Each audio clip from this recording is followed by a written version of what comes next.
ओम शांति। अष्टावक्र गीता 15वां प्रकरण और सूत्र 18वां।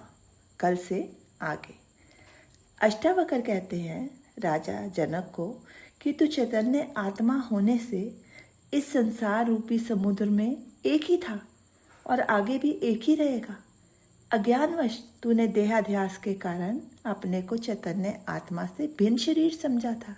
यही तेरा बंधन था। अब ना तेरा बंध है ना ही मोक्ष है। तू कृत्य हो गया है। अब सुखपूर्वक विचर। आत्मा का स्वभाव ही मुक्त है, उसका बंध है ही नहीं। भ्रांति थी सो मिट गई।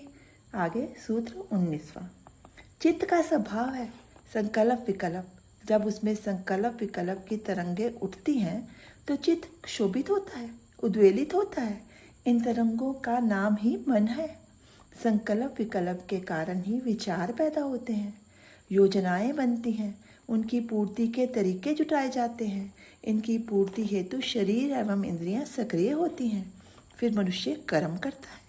अहंकार के कारण वह कर्ता बन जाता है, जिससे कर्मों का बंधन होता है, नए संस्कार बनते हैं। इस प्रकार पूरा कर्मजाल तैयार हो जाता है।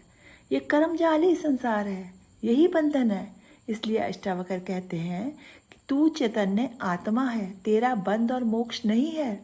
तू एक ही है और शांत भी है। इसलिए अब तू नए सिरे से अपने चित्त को संकल्प विकल्पों से क्षोभित मत कर, वरना फिर कर्मजाल में उलझ जाएगा।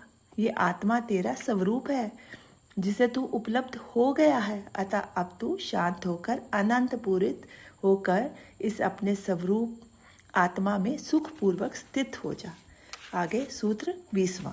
अष्टावक्र फिर कहते हैं कि ये ध्यान धारणा समाधि अज्ञानियों के लिए है, जो ज्ञान प्राप्ति के साधन है। तो इस आत्मज्ञान को उपलब्ध हो गया। अतः अब इस ध्यान और धारणा का त्याग कर। साध्य वस्तु उपलब्ध होने तक ही साधनों का उपयोग होता है, उसके बाद उन्हें ढोना व्यर्थ हो जाता है।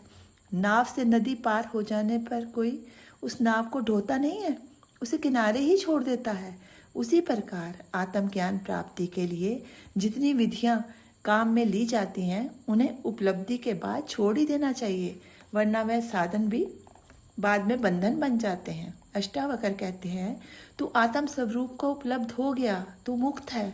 अब विचार करके क्या करेगा? जब ध्यान कहीं भी नहीं रह जाता, चित्त शून्य हो जाता है, वही निर्विकल्प समाधि है। यही आत्मा एवं परमात्मा की अनुभूति है। ओम शांति।